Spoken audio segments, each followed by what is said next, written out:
Today on Northern Revolutions, we're going to take a deep dive into my Beatles collection. Stay tuned.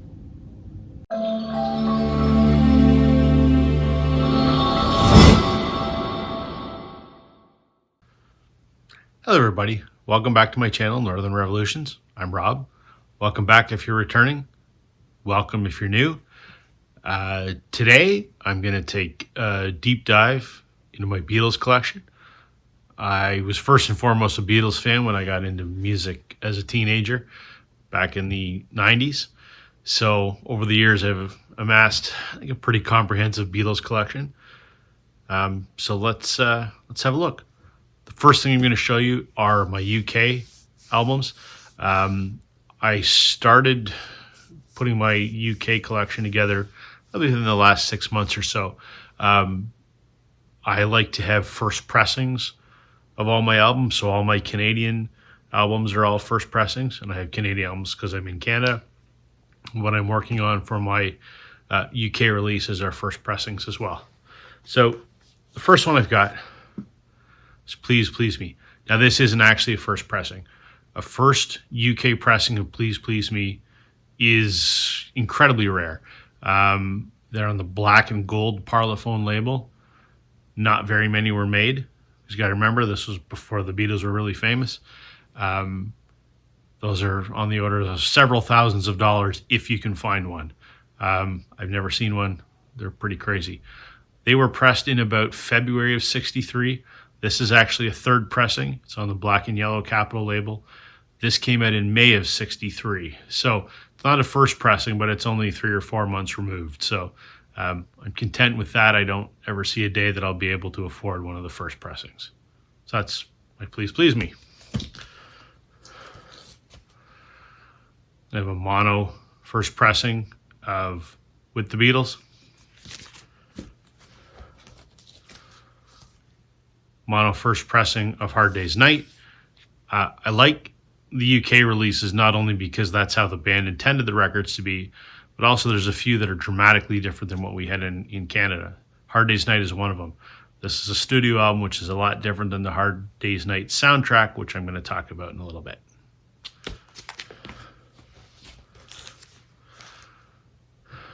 It's a mono first pressing of Beatles for Sale. Again, this was a record that didn't come out in Canada until probably the late 70s in this form. So that's why I'm glad I have a UK release. I have a stereo first pressing of Help. Again, this is a lot different than the soundtrack album that we had in North America. And then I have my UK mono first pressing of Rubber Soul. And that's my UK collection. I'm working away at getting the rest, but I'm sure it'll take me a bit. Before I delve into the Canadian catalog, there are some other, call them fringe releases, that I wanted to talk about.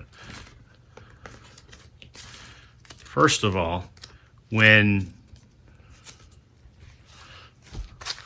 the Beatles were trying to release their music in North America, the EMI subsidiary in North America, Capitol, was initially not interested. So as I understand it, the rights to the first album went to a small label called VJ. So right around the time of the Ed Sullivan Show, or shortly before, VJ issued this album here called Introducing the Beatles. It's essentially Please Please Me. This is a mono first pressing.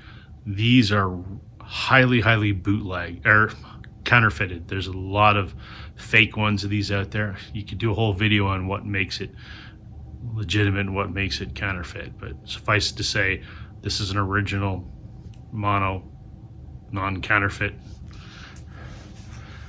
Just after the Beatles' appearance on Ed Sullivan, VJ repackaged that same album and called it Song Stories and Pictures of the Fabulous Beatles. Different jacket, but it's the same album. Again, these are counterfeited as well, but this is a legitimate one. VJ put out two more Beatles records in '64. One of them was the Beatles versus the Four Seasons. I don't have it. Hard to find.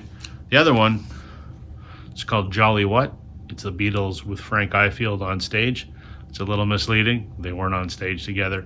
It's a compilation. But nevertheless, these are somewhat scarce. So those are 3 of the 4 VJ releases that came out in North America.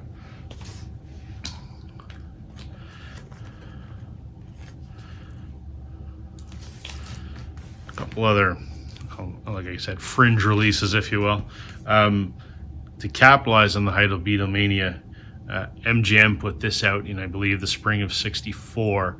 And this is the stuff that they did with Tony Sheridan in Germany. So it's got My Bonnie and the Saints. So yeah, there's that one. Similarly, I think this only came out in Canada, and this came out in '69. It's called The Beatles Very Together, and it's essentially the Germany stuff that they did with Tony Sheridan.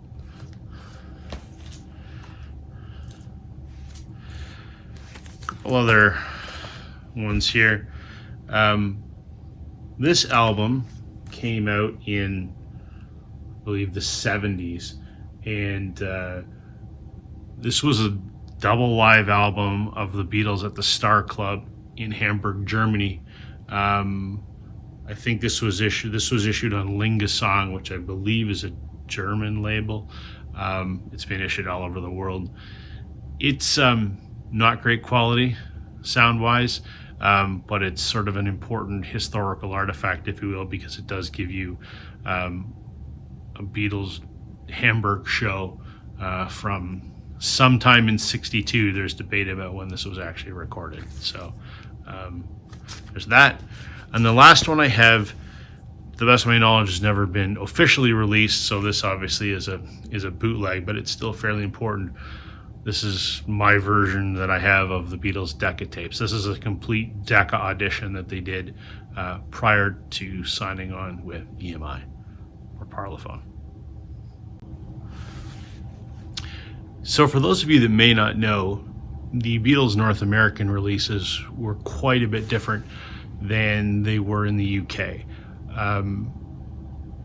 EMI decided that Capitol Records in the US and Capitol Records in Canada would be responsible for issuing Beatles material in North America.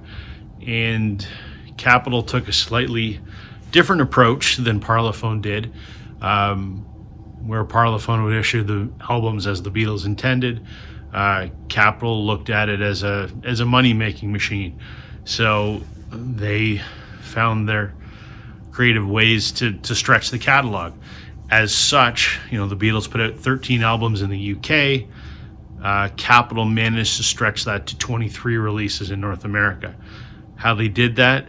2 less songs per album, and they put all of the singles and B-sides on albums as well. So what you really ended up with was a series of compilations that started from the beginning and went until Revolver, which was the first North American album that was the same as the UK album, and then from that point on they were synchronized. So I'm going to talk about the Canadian releases because that's what I have, because I'm in Canada. It's very similar to the American discography except for the first 3 albums. In the US, the first 3 albums were Meet the Beatles, the Beatles' second album, and the early Beatles. Those were issued by Capitol Records of Canada in '67 and '68 to synchronize the catalog with the US. But our first 3 albums in Canada were a lot different than the US. So the first one, we called it Beatlemania with the Beatles. It's the same as with the Beatles. Track for track, it's the same. Even the notes on the back are the same. The artwork's a little different, as you can see the title, and then there's some sort of reviewers, music critics giving praise to the Beatles. So Beatlemania with the Beatles was only available in mono initially. So all of my Canadian records are first pressings on the Rainbow Capitol label until you get to Sgt. Pepper Sorry. I guess the White Album was the first one that came out on Apple. So the first album in Canada was Beatlemania with the Beatles. Second album we had in Canada was called Twist and Shout. To the best of my knowledge, I think we were the only country to issue this. For the most part, it's Please Please Me. A couple songs were different, but Twist and Shout, again, only came out in mono initially. Our third album in Canada was called Long Tall Sally. Looks a lot like the Beatles' second album in the US, and I think the track listing is probably the same, but our version was Long Tall Sally. Again, only came out in mono initially.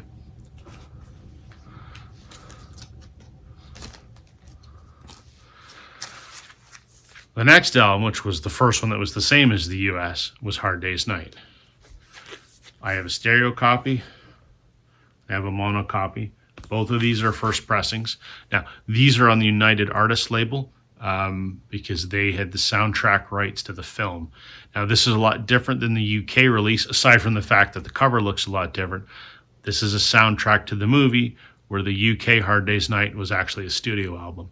So this has essentially the first side of the UK album, and then the rest of the songs on here are instrumental tracks from the movie. So a lot different than the UK. We didn't get the UK version in North America until probably the late 70s, early 80s for sure, when they were reissuing the catalog as it had been in the UK.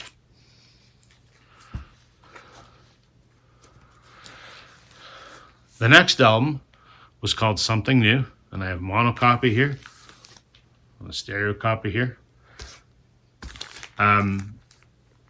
This is essentially a series of compilations. There's also some oddball stuff like the German version of I Want to Hold Your Hand. It's the fifth album in Canada.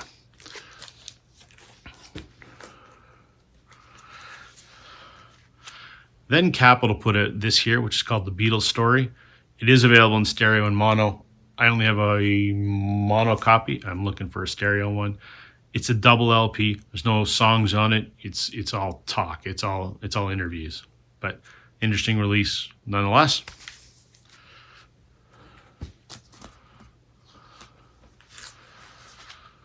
Next album we had was Beatles 65, and I have a stereo pressing and a mono pressing. Most of what's on here is basically Beatles for Sale. I think there's a couple songs that are a little bit different, but that's Beatles 65.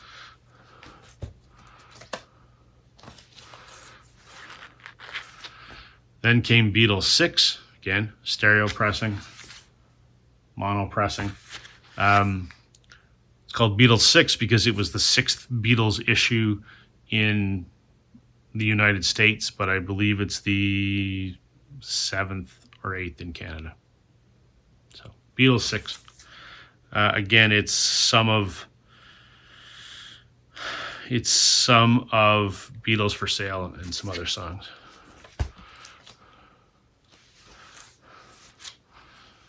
Then came Help, stereo pressing, mono pressing. Looks a lot different. It's a gatefold jacket. Like Hard Day's Night, this is a soundtrack. It's not the same as the studio album that came out in the US. It's half of the songs from the studio album and half instrumentals. So not nearly as good as the UK studio album, but it's what we had.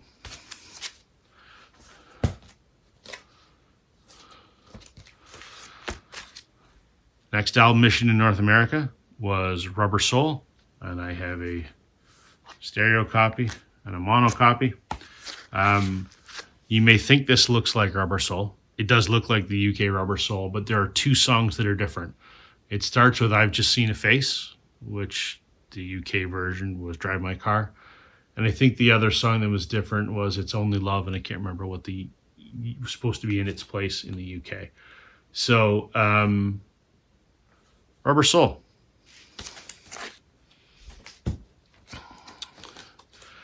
Here's the interesting one.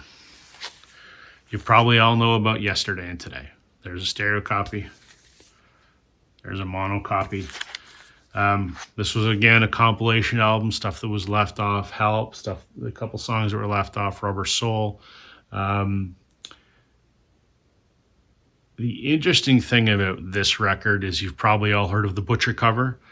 The original artwork for this album had the Beatles dressed in butcher coats with decapitated dolls and raw meat. And I think that, at least I've read, that was sort of their comment on, what Capitol was doing by butchering their albums in North America. But as soon as it was released, it was recalled by Capitol. It was deemed too controversial.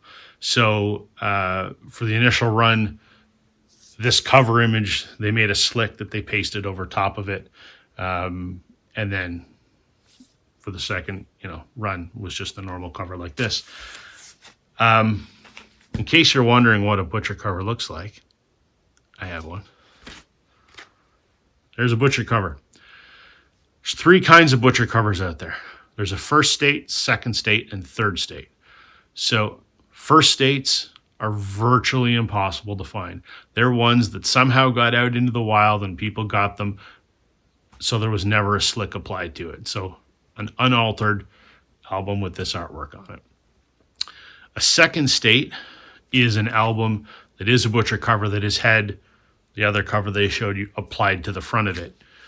The way you can tell that is one is in this white area here was where Ringo would be sitting, and you would see his black turtleneck showing through that white. Second state Butcher covers are also pretty rare because most people in the ensuing 40, 50 years have tried to peel them. And that's what a third state is. This is a third state. This is had the slick applied to it. You can see some of it up there. And someone has tried to peel it. Sometimes they're done well, sometimes they're not. This one is fair, I would say. This is the holy grail of my collection. I started collecting records, in the early 90s. And this was the one I always wanted, and it took me 20 years to find it. So these are, even this, which is the most common, which is still incredibly rare, good luck finding one under, $1,000. I didn't pay near that. Thankfully, I lucked out. This was a real find. So Yesterday and Today, and there's a Butcher cover. Next album was the first one to be in sync with the UK. This is Revolver. I have a mono copy and stereo copy. All of these first pressings. This is identical to the UK. I mentioned that Capitol Records of Canada started in 66 or 67 to issue the 3 first US albums. So this is the first one. This is called Meet the Beatles. This is a mono copy. There is a stereo copy, I believe, but they're really hard to find. So here's my mono copy. The next release that came out was Capitol again putting out the second US album, which was called The Beatles' second album. Looks very much like that Long Tall Sally cover. Okay, so I'm going to leave it there. Keep you in suspense for the second half of the collection, for risk of the video being too long. So please come back and watch part 2, where I finish up my Canadian collection and talk about a lot of the modern releases that I have. Thanks for tuning in. If you don't mind, hit the like, maybe the subscribe, and we'll see you in part 2. Thanks.